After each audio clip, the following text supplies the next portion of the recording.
Aunque era cierto que Gran Bretaña había ganado la batalla de Inglaterra, seguía siendo enormemente vulnerable.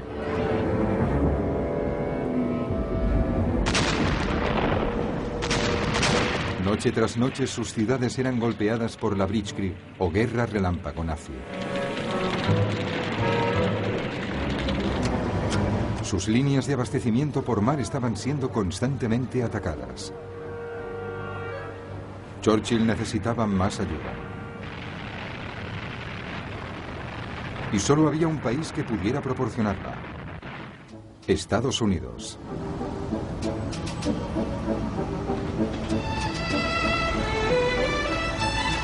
En 1940 Estados Unidos se había recuperado de la Gran Depresión y volvía a gozar de una economía próspera. Poseía grandes reservas de mano de obra y su crecimiento industrial era imparable. Pero el pueblo norteamericano se oponía totalmente a volver a implicarse de nuevo en las guerras europeas. En julio de 1940, un sondeo popular sobre el tema dio como resultado que solo un 8% de la población estaba a favor de participar en la guerra. A pesar de este dato, Churchill presionó al presidente de los Estados Unidos, Franklin Delano Roosevelt. Hacía tiempo que Roosevelt admiraba a Churchill por su postura claramente antinazi, y ambos compartían intereses en asuntos navales, ya que Roosevelt había sido subsecretario de la Armada de Estados Unidos en 1917. Roosevelt había escrito a Churchill para felicitarle tras su nombramiento como ministro de Marina en 1911, y ambos habían mantenido desde entonces una cordial correspondencia donde Churchill firmaba como exmarino. Roosevelt tenía sus reservas en cuanto a una posible agresión alemana, un conflicto que pudiera arrastrar a Estados Unidos a la guerra. A tal efecto, empezó el largo trabajo de preparación de la opinión pública norteamericana. Soy un pacifista, pero considero que ustedes y yo deberemos actuar juntos para proteger y defender nuestra ciencia, nuestra cultura, nuestra libertad norteamericana y nuestra civilización.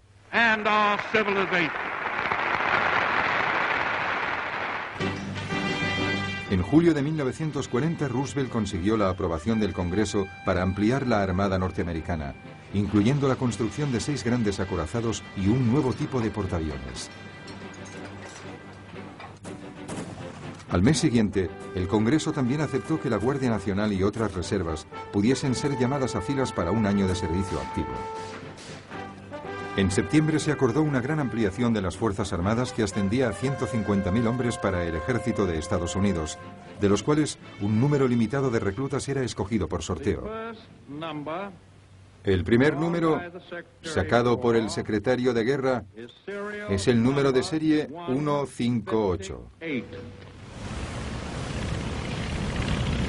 Aquel mismo mes, Roosevelt anunciaba un acuerdo por el cual Estados Unidos suministraría a Gran Bretaña 50 destructores de la Primera Guerra Mundial a cambio de un periodo de arrendamiento de 99 años de sus bases en Terranova y el Caribe. La Armada británica, ante la urgente necesidad de recibir apoyos para luchar contra los submarinos alemanes, utilizó los destructores americanos tan pronto como se firmó el acuerdo. Roosevelt estaba ganando el debate de la opinión pública sobre el apoyo a la guerra. La señal evidente fue su elección presidencial de noviembre de 1940, cuando venció a su oponente Wendell Willkie por 27 millones de votos contra 22 millones.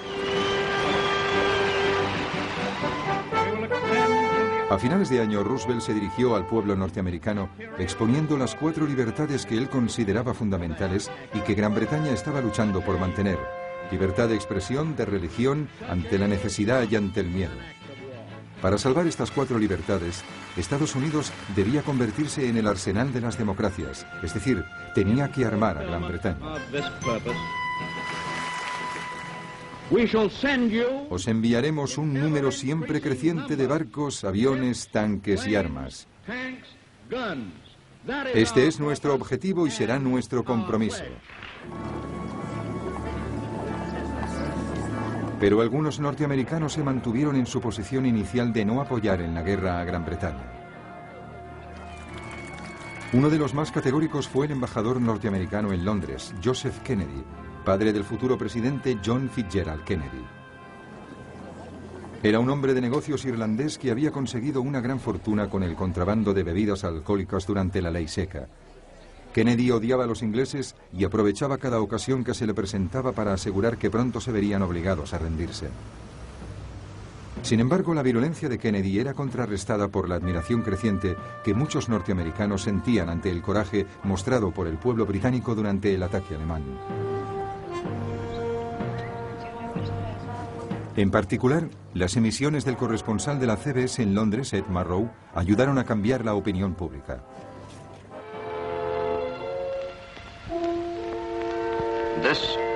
Les hablo desde Londres. Recuerdo la tarde del domingo 29 de diciembre. Se trataba de una tarde de invierno como cualquier otra.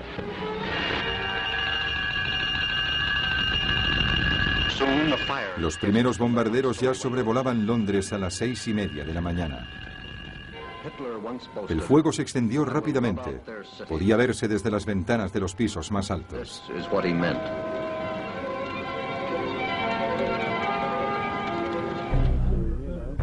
En enero de 1941, Roosevelt, animado por su triunfo electoral, propuso un proyecto de ley llamado Lend-Lease Bill, o Ley de Préstamo y Arriendo.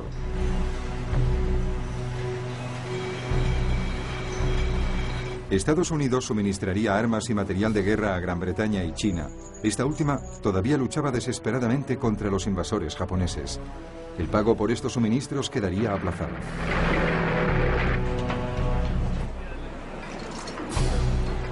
Roosevelt comparaba la ley de préstamo y arriendo al hecho de prestar una manguera a un vecino para apagar un fuego, pensando en recuperar la inversión más adelante. Una forma muy astuta de actuación política, pues si finalmente Estados Unidos se implicaba en la guerra, ya contaría con una importante industria armamentística, a diferencia de lo ocurrido en 1917. Los preparativos de Roosevelt para la guerra prosiguieron cuando autorizó secretamente al Estado Mayor norteamericano a debatir sobre una estrategia común con los británicos en el caso de que el país se incorporase a la guerra. En abril de 1941, Roosevelt ya se sentía lo bastante seguro como para dar otro paso más en su apoyo a los británicos, esta vez en el mar. Amplió enormemente la zona de seguridad panamericana, un espacio en el cual los barcos de guerra norteamericanos podrían proteger sus propios barcos mercantes. En mayo, las tropas de Estados Unidos establecieron bases en Groenlandia y en julio, los marines norteamericanos fueron enviados para reemplazar a la guarnición británica de Islandia, que estaba destacada allí para impedir a los alemanes el acceso a dichos puertos. La Armada norteamericana también empezó a proporcionar escoltas de convoyes reducidas a los barcos norteamericanos que transportaban materiales de préstamo a arriendo. En ese momento Hitler no tenía intención de provocar a Estados Unidos para que entrara en guerra, así que dio órdenes estrictas a la flota submarina de no atacar a los barcos norteamericanos. A pesar de ello, el conflicto fue inevitable. El 4 de septiembre de 1941, un avión británico atacó al submarino alemán U-652. Los alemanes creyeron que el ataque provenía del destructor norteamericano Greer, que se hallaba en las inmediaciones, y lo torpedearon. El Greer respondió con cargas de profundidad y se produjo una escaramuza que duró 3 horas.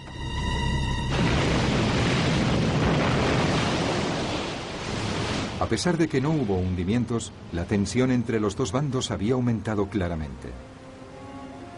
El 17 de noviembre se produjo otro altercado cuando el destructor norteamericano USS Kearney fue torpedeado por los alemanes mientras efectuaba tareas de escolta a la altura de Islandia. El comandante del submarino alemán consideró que el ataque había sido un accidente, diciendo que el destructor Kearney se había interpuesto en el fuego cruzado a un navío británico. El resultado fue 11 marineros norteamericanos muertos y el regreso del destructor seriamente tocado al puerto de Reykjavik. Roosevelt protestó y la prensa estadounidense difundió el agravio. Sin embargo, el pueblo norteamericano seguía oponiéndose abiertamente a la participación en la guerra. Tendría que suceder algo más para que Estados Unidos entrara en la guerra.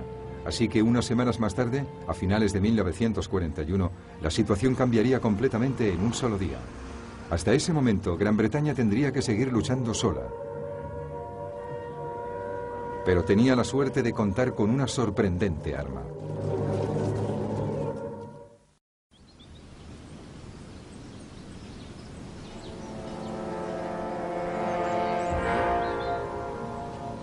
Podría ser una casa solariega un poco ruidosa en la campiña inglesa. Pero en el pasado, Bletchley Park albergó un secreto fundamental para el desarrollo de la Segunda Guerra Mundial. Y es que en Bletchley, Gran Bretaña conseguiría descifrar los códigos más secretos de los alemanes. Desde mediados de la década de 1930, las Fuerzas Armadas y los departamentos de inteligencia alemanes habían adoptado una máquina estándar para codificar sus mensajes. La máquina codificadora E, más conocida como Enigma.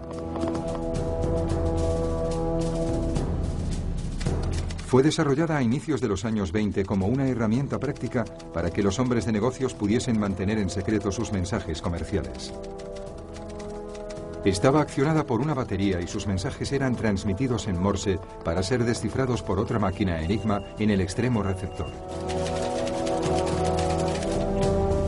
El cuerpo central de la máquina estaba constituido por 3 rotores que se podían ajustar para codificar el mensaje de tal forma que solo pudiese ser descifrado por otra máquina ajustada según los mismos parámetros. Los rotores se podían reemplazar y ajustar de forma distinta. Cada letra podía posicionarse de 150 millones de formas diferentes y su número de combinaciones era infinito. Esta cuestión, unida a la frecuencia con que se cambiaban las claves, indujo a los alemanes a pensar durante todo el tiempo que duró la guerra que su sistema de codificación Enigma era infalible. Sin embargo, fueron los polacos los primeros que intentaron resolver el desconcertante rompecabezas. Los polacos conocían la existencia de la máquina Enigma y no tardaron en organizar un equipo de matemáticos de primer nivel para descifrarla, nombres como Marian Rejewski, Jerzy Rossicki y Henryk Zygalski. Sin embargo, el equipo no podía descifrar los mensajes sin saber la posición interna de los rotores. La solución llegó desde el Servicio Secreto de Inteligencia francesa, que envió a sus aliados polacos material reunido por un espía en el Departamento de Codificación del Ejército alemán. Entre este material se hallaba un manual de uso de Enigma. Los polacos pudieron reconstruir una máquina Enigma y emprender así la laboriosa tarea de descifrar mensajes. En julio de 1939 se incrementaron las amenazas de Hitler a Polonia. Gran Bretaña y Francia habían prometido su ayuda en caso necesario. Y era evidente que la guerra estaba a punto de estallar. Así que los oficiales de inteligencia de los 3 países aliados se reunieron en Varsovia.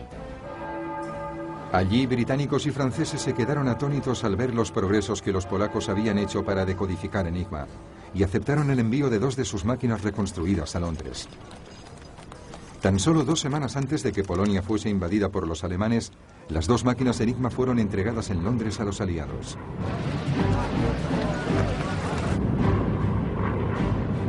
Así que cuando Varsovia fue ocupada por los alemanes, los criptógrafos polacos ya habían destruido cualquier prueba de su trabajo sobre Enigma. Algunos de ellos fueron detenidos y torturados, pero ninguno reveló el secreto de sus trabajos.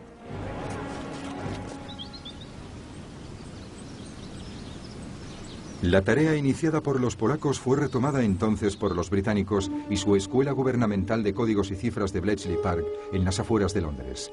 El comandante Alistair Denniston era el director, y fue él quien reclutó a un curioso grupo de matemáticos, campeones de ajedrez y expertos en crucigramas con objeto de proseguir con la decodificación. Entre estos expertos se encontraba Alan Turing, un profesor de la Universidad de Cambridge, que en 1936 había trabajado en la idea de una máquina de computación universal, una máquina que en el futuro pudiera resolver todos los problemas matemáticos. Turing había diseñado sofisticadas máquinas de decodificación conocidas como diosas de bronce. La materia prima para Bletchley Park provenía del servicio Y británico, una red de estaciones de radio que hacía servicios de escucha y grababa las transmisiones alemanas. Los mensajes eran introducidos en las diosas de bronce de Bletchley y las permutaciones se ponían en marcha hasta que finalmente se encontraba la clave. Una vez que el mensaje había sido descifrado, se traducía, se analizaba y se transfería a la autoridad competente. Desde el momento en que Winston Churchill fue nombrado primer ministro y tuvo conocimiento del trabajo llevado a cabo en Bletchley, comprendió la extraordinaria importancia del asunto. Churchill se refería a Bletchley Park como el lugar donde se producía la información ultrasecreta, y de ahí derivó a Ultra, el nombre en clave. La distribución de mensajes ultra era rigurosamente controlada. A los comandantes en jefe solo se les mostraba la información que concernía directamente sus operaciones. La necesidad de mantener en secreto esta fuente de información era tan importante que Churchill insistía en que no se emprendiese ninguna acción basada en el material proveniente de Ultra, a menos que existiera un plan tapadera para evitar las sospechas de los alemanes sobre la procedencia de la información.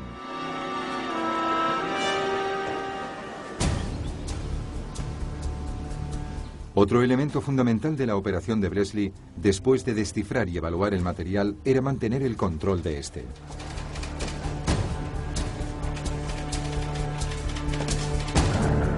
A menudo los mensajes podían contener información de vital importancia sobre planes y acciones alemanas.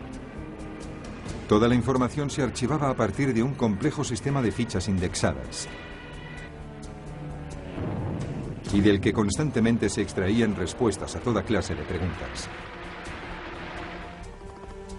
Al final de la guerra en Bletchley ya se decodificaba la mayor parte de la información alemana casi al mismo tiempo que ésta era enviada por los alemanes.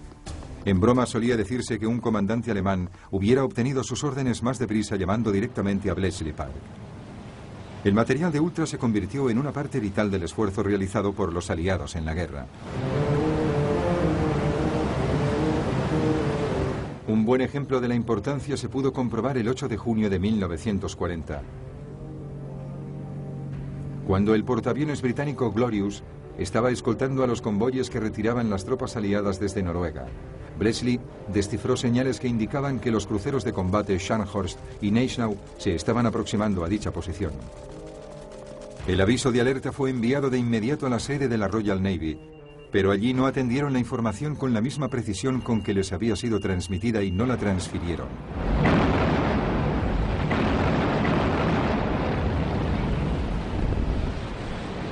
Y el Glorious fue interceptado y hundido.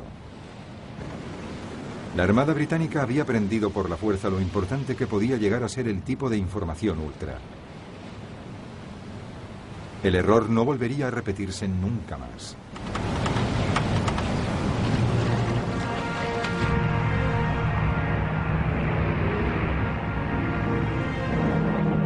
Bletchley también tuvo un papel fundamental en los preparativos de la batalla de Inglaterra. Proporcionó una información precisa del orden de batalla de la Luftwaffe, así como de la estrategia general que fue adoptando su comandante en jefe Hermann Göring. Gracias a esta información, el jefe del mando de caza de la RAF, el mariscal Hugh Dowding, pudo aplicar la táctica de enviar sus cazas poco a poco y no de forma masiva, hecho fundamental para poder conseguir el estrecho margen para la victoria de la RAF.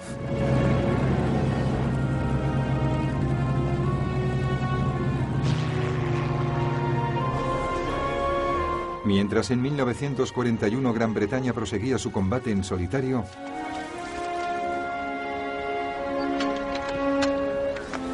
en Bletchley Park estaban a punto para pasar a la acción. Se habían conseguido grandes progresos y se habían instalado y comprobado los sistemas precisos para su funcionamiento.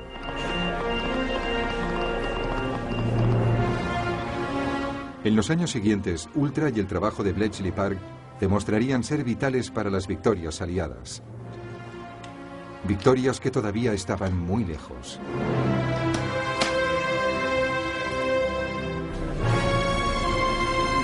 Mientras, a principios de 1941, Churchill todavía necesitaba resultados más inmediatos y pensó que por fin había encontrado una manera de conseguirlos.